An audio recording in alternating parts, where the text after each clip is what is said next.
Oke, assalamualaikum warahmatullahi wabarakatuh. Selamat sore. Kali ini kita di program baru kita di Praciku, yaitu Pracinongki. Kali ini kita bersama dengan salah satu konseptor dari acara Festival Kampung Bocah 2023 dari Desa Sedayu, Kecamatan Pracimantoro. Pada sore hari ini kita akan mengulik lebih detail seperti apa acara di Festival Kampung Bocah ini.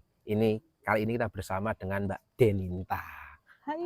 Halo, selamat sore Mbak Deninta. Halo, selamat sore Mas Faris. Oke, masih sehat? Alhamdulillah sehat. Masih semangat? Masih semangat dong. Oke. Jadi begini Mbak, mungkin Mhm, banyak pertanyaan dari teman-teman ataupun oke. masyarakat di Pracimantoro ini. Mhm, Eh, Apa sih Festival Kampung Bocah itu? Nah oke. mungkin Mbak Deninta itu bisa sedikit menjelaskan atau banyak untuk menjelaskan tentang acara ini. Oke, baiklah. Oke, sebelumnya ini dijelaskan latar belakangnya dulu ya. Oke. Oke, jadi latar belakangnya di Desa Sedayu ini itu Mm-mm. terdiri ada 11 kurang lebih 11 sekolah ya. Itu Mm-mm. terdiri dari TK, PAUD, kelompok bermain, Mm. SD, bahkan ada MTS juga, Heeh, ya kan? Nah, karena saking banyaknya itu, otomatis anak-anaknya kan banyak. heeh. Dan bahkan orang-orang di luar Desa Sedayu pun menyekolahkan anak-anaknya di sini. Mm-mm. Kayak, wow, keren banget ini Desa Sedayu ini. Oke. Kok banyak banget ini potensi sekolahnya di bidang pendidikan dan otomatis anak-anak di situ juga banyak yang berpartisipasi. Mm-mm. Nah, maka dari itu kita itu setelah kita lihat, wah ternyata desa kita ini tuh desa layak anak gitu kan. Mm. Nah, selama ini tuh kalau Mas Faris lihat sendiri nih, kan sebelumnya kayak kok nggak ada ya event yang apa sih, yang lingkupnya satu desa, Mm-mm. yang itu memfasilitasi anak-anak gitu loh. Mm. Kayak, ayo yuk semua dusun bergabung, kita bikin acara khusus buat anak-anaknya Mhm. gitu kan. Berarti acara ini tuh memang dikhususkan untuk anak-anak yang berada di Yes. Desa Sedayu dan sekitarnya Iya berarti? benar. Mhm. Dan apa ya, karena itu kan sekolah juga ya yang Mhm. diajak. Bahkan kayak warga yang bukan Desa Sedayu, tapi Mhm. bersekolah di Desa Sedayu pun Mhm. juga ikut bisa mengikuti acara ini gitu. Berarti acara ini begitu sangat keren dan sangat menginspirasi, terutama untuk generasi kita ya, Iya generasi benar. kita agar terinspirasi dan juga terwadai dalam acara Iya ini. Jadi benar. eh, acara Festival Kampung Bocah ini menjadi apa ya, slot ataupun wadah ataupun ruang untuk anak-anak terutama Desa Sedayu untuk berkreasi, Iya seperti benar. itu ya. Terus yang mengadakan itu siapa? Ini dari pemuda ataukah dari uh, stakeholder masyarakat ataupun apa ataupun komunitas apa, mungkin Mbak Denita bisa menjelaskan. Oh iya, jadi acara ini berawal dari keresahan yang tadi saya Mm-mm. ceritakan ya. Mm-mm. Nah, pemerintah desa itu menganggarkan dalam programnya gitu ya. Mm-mm. Yuk kita bikin acara khusus anak-anak dan itu Mm-mm. tuh masuk dalam APBDes bahkan. Mm-mm. Nah, iya. Dan selain dari situ ternyata karena ada inisiasi tersebut, Mm-mm. warga sekitar pun juga kayak ayo ayo Antusias ya, iya antusias antusias terus kayak ayo merespon nyengkuyung bareng uh, gitu. guyub rukun Iya, bersama guyub gitu. rukun bersama. Jadi Mm. kayak alhamdulillah banget selain ternyata karena inisiasi dari desa ini tuh warga-warga pun yang punya anak-anak kecil itu Mm. kayak wah ayo ayo gitu. Oh Mm-mm, begitu. Terus ini nanti yang terlibat mm-mm, itu selain dari sekolah dan lain iya. sebagainya, itu dari mana saja? Terus Mm-mm. isiannya itu ada apa saja mungkin itu? Oke, dari isiannya ya. Jadi Mm-mm. sebenarnya acara Festival Kampung Bocah ini sudah dibuatkan pra acaranya itu di Mm-mm. tanggal 25 Juni Mm-mm. 2023 Mm-mm. hari Minggu kemarin Mm-mm. itu untuk openingnya itu ada seminar parenting. Nah, seminar parenting itu coba tebak siapa narasumbernya? Oh, mungkin Kak Seto? Ah, bukan. Bukan, bukan. Enggak Oh, seiping oh itu. enggak Tapi keren juga. oh, siapa ini? Jadi narasumber kita itu adalah Ibu Dr. Hewan Venawati, Uh-huh. Ketua PKK Kabupaten Wonogiri. Oh, ini istrinya Bapak Bapak Bupati, Bupati, Bapak ya Cekek bener ya. banget. Uh-huh. Nah, itu kemarin pertama itu kan karena sekarang itu kan banyak Gen Z, Mm-mm. anak-anak kecil yang saat ini tuh sudah banyak terpapar oleh arus apa sih namanya globalisasi. Uh-huh.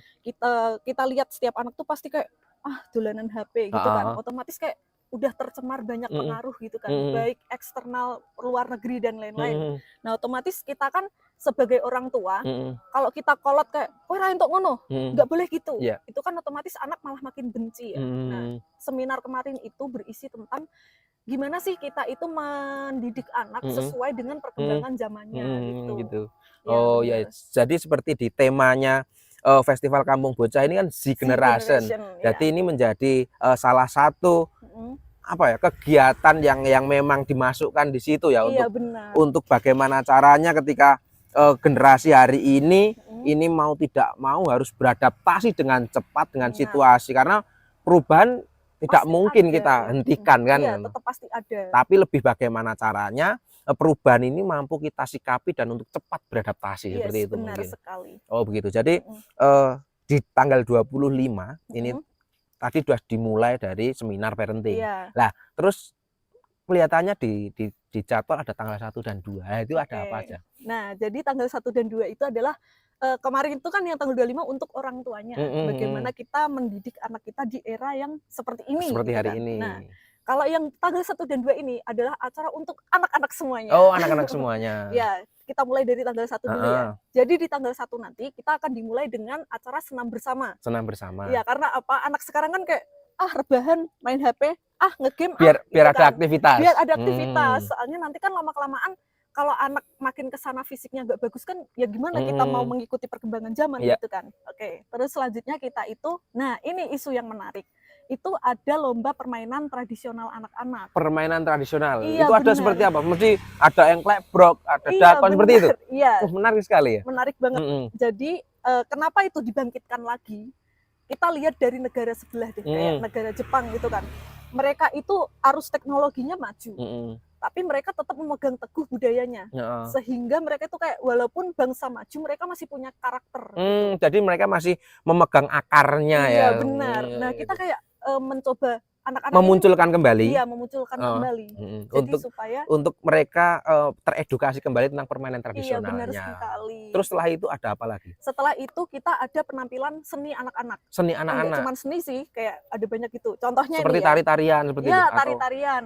Nah, kita juga sekaligus memperkenalkan kalau di Desa Sedayu itu ada kelas tari terbuka. Oh, punya kelas tari juga di Desa Sedayu itu. Keren sekali ya. Iya. Jadi itu kelas tari itu dulu dicetuskan sama Ibu Kepala Desa. Ayo, ternyata sebelumnya itu kan kita kayak sering mengadakan pentas, rasulan gitu kan. Loh, kok ternyata tiap dusun tuh ada bibit-bibit penarinya gitu kan. Kenapa nggak kita fasilitasi? Akhirnya diwadahi oleh desa. Iya, diwadahi oleh desa, terus kita mengundang mentor dan itu gratis. Oke. Terus setelah ada seperti itu, ada apa lagi? Setelah penampilan itu, nah kita kan tadi pesertanya ada sekolah-sekolah yang ada di Desa Sedayu kan. Ada SD, SMP, TK, PAUD, dan lain-lain. Itu macam-macam penampilannya Kak. Jadi kayak misal, SD ini tuh ada bibit, dia jago pantomim nih. Oke, kita tampung, kita tampilkan besok.